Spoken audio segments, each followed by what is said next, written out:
सुखदेव जी महाराज राजा परीक्षित को भगवान के बाल लीलाओं के दर्शन करा रहे हैं। एक बार की घटना है।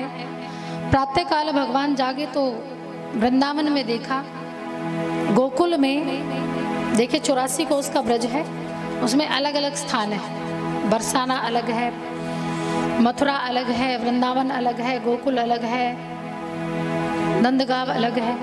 इन सभी को मिलाकर, गोवर्धन भी उसी में आता है, सबको मिलाकर 84 कोस की ब्रज भूमि बनती है।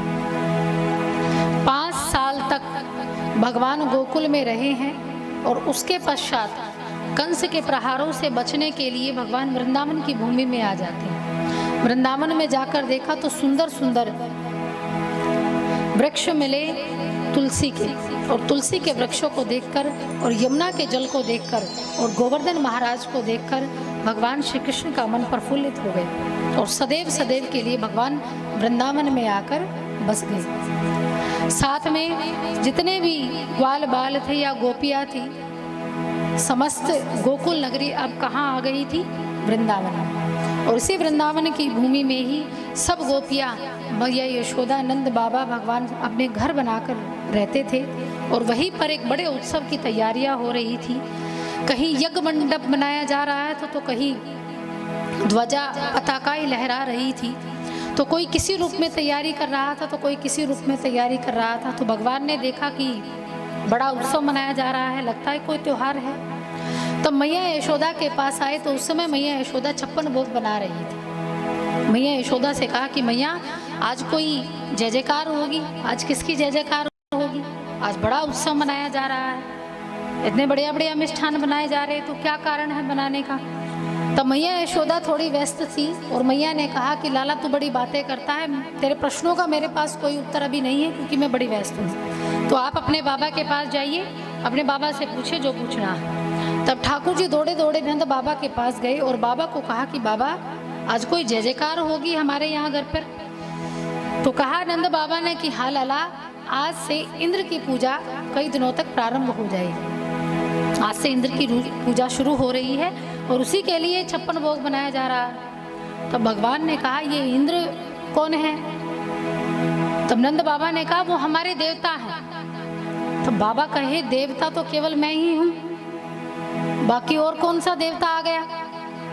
बोले बाबा इंद्र कोई देवता वेवता नहीं, वो तो भगवान का पार्षद है। बोले लाला हम तो हर वर्ष इंद्र की पूजा करते हैं, उसी को 56 भोग चढ़ाते हैं। जिस वर्ष भी कभी पूजा ना हो तो इंद्र रुष्ट हो जाते हैं, फिर वर्षा का जल नहीं देते और फिर उससे फसल नहीं उग पाती, तो अन्न कहाँ से होगा? जब तक इंद्र नहीं बरसेंगे तो अन्न कैसे होगा?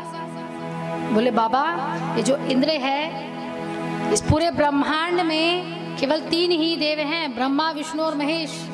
इन तीनों को ही कार्यभार सौंपा गया है सृष्टि को बनाने का, और इंद्र को केवल राजगद्दी पर बिठाया गया है। वो भगवान का सेवक है, उसे सेवा करनी पड़ेगी। अगर कभी उसकी पूजा ना हो तब भी उसकी सेवा, उसको सेवा तब भी देनी पड़ेगी। तो इसके लिए यज्ञ करने की क्या जरूरत है? तो भगवान ने कहा बाबा एक बात बताइए, हम यहाँ यज्ञ कर रहे हैं तो क्या इंद्र यही बरसेंगे, बाकी और जगह सूखा होगा? नंद बाबा ने कहा नहीं, अगर बरसेंगे तो सब जगह एक समान बरसेंगे।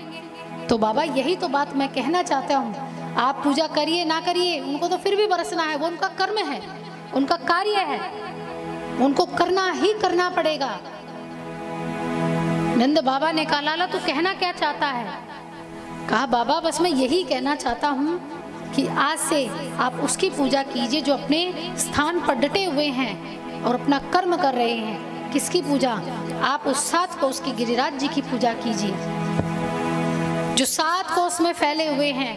हम सभी को रहने के जिन्होंने स्थान दिया है, जगह दी है, हम सभी के लिए जिन्होंने घास फूस हमारी गायों के लिए दिया है, अन्न उपजाने के लिए जमीन दी है, माँ यमुना का जल जहाँ बहता है, आप उस गोवर्धन की पूजा कीजिए। नंद बाबा ने कहा लाला अगर इंद्र नाराज हो गए तो? भगवान ने कहा बाबा चिंता मत करो, हम संभाल लेंगे, हम है ना। बाबा ने कहा कन्हैया तू संभाल लेगा? प्रभु ने कहा बाबा चिंता मत कीजिए, सब मुझ पर छोड़ दीजिए, जो मुझ पर छोड़ देता है उसके जीवन की बागडोर मैं संभाल लेता हूँ। आज से आप पूजा कीजिए किसकी? गोवर्धन की। 7 कोष के गिरिराज जी की पूजा कीजिए। तब नंद बाबा ने सभी गोपियों और माँ यशोदा से ये आदेश दिया कि जाओ 56 भोग तैयार करो और आज से जो पूजा होगी वो गोवर्धन की पूजा होगी। सभी गोपियां मैया यशोदा 56 भोग थालियों में सजाती हैं और पानी लेकर, जल लेकर गोवर्धन की तलैटी में जाती है और गोवर्धन की तलैटी में जाकर गोवर्धन महाराज को स्नान कराने लगती है। गोपियाँ ठाकुर जी से पूछती हैं कि कन्हैया पहले ये बता, तेरे जो गोवर्धन है उसे पसंद क्या है? बोले मेरे गोवर्धन को गंगा जी का स्नान बड़ा पसंद है। वो स्नान करते हैं तो गंगा के जल से स्नान करते हैं। अब गोपियाँ कहे कि हरिद्वार में गंगा है तो वृंदावन में कैसे लाई जाए? तब ठाकुर जी अपने मन से गंगा को प्रकट करते हैं, इसलिए वहां पर कौन सी गंगा बहती है?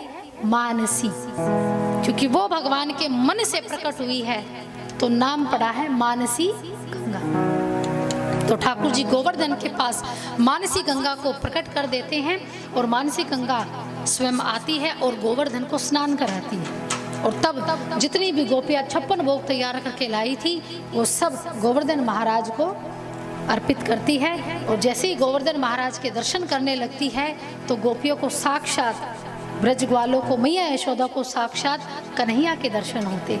सभी ग्वाल बाले कहते हैं कन्हैया ये जो गोवर्धन है ये तो तेरे जैसा दिखता है, हूबहू तेरे जैसा दिखता है।